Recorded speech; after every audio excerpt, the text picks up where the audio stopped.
Before you type the obligatory "you should have just made a jig" comment, I'll preface this video with the fact that sometimes it just makes more sense to buy something where someone else has already done the thinking, especially if it works. I could have made my router too, but I didn't. And you didn't either. This is the Jasper Circle Pro 280 Palm. It's an extremely accurate, stupidly simple jig specifically designed with more types of palm routers than it isn't. And while shop-made jigs are great if you have a predetermined line to route to or you don't mind being off by a little bit, this jig lets you route perfect, repeatable holes from 1.5 inches up to 18 3/16.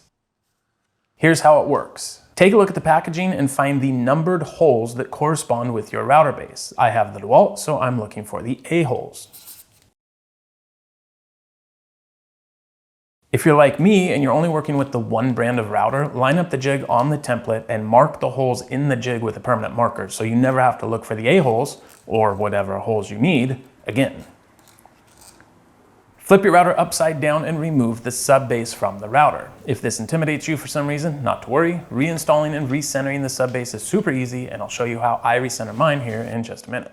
Now install the included 1/4 inch centering pin and tighten it in the collet finger tight. I find that you can actually save some time here by installing the 1/4 inch bit that you plan on using and using it as the centering pin instead. Plunge the base most of the way down, but not so far that the router collet is sticking up above where the guide will sit. Slide the Circle Pro over the bit or pin with the writing on the jig facing up at you. Match up your highlighted holes with the holes on the router base and secure it using the provided screws. Now that the jig is centered and secure, gently plunge down and use the collet to push out the centering piece in the Circle Pro and set it aside. You'll need this to center the jig the next time you use it, so don't throw it away. And if you did use the centering pin, now is when you should take it out and install your router bit. Looking at the jig, you have whole inches along the bottom and fractions of an inch up the side. I want a 12 3/4 inch diameter hole, so I insert one of the provided locating pins where the two numbers meet. Yes, a locating pin means we have to drill a locating hole in the center of our material, but that's an amateur move, so let me show you a workaround. To get around having to drill a hole in my work, I cut 3 2-inch squares of 1/2 inch MDF and drew a center reference line on all 4 sides of one of them, and then drilled an 1/8 inch hole directly in the center of it. Now I can secure that block to my material with some high quality double-sided paper tape and secure the other 2 blocks to the bottom of my router to keep it level and stable. Before I route my circle, I secure the workpiece to a sacrificial board like a scrap piece of plywood with some double-sided tape. This will keep from ruining my benchtop and will keep the offcut from bouncing around once it breaks free on the final pass. Now you're off to the races. Observe all the regular router rules of thumb, like taking multiple shallow passes instead of one full depth pass, and try to keep a consistent feed rate so you don't end up with burn marks on your material. And if you want a juice groove or an inlay near the perimeter, change the bit, move the pin, and route your groove.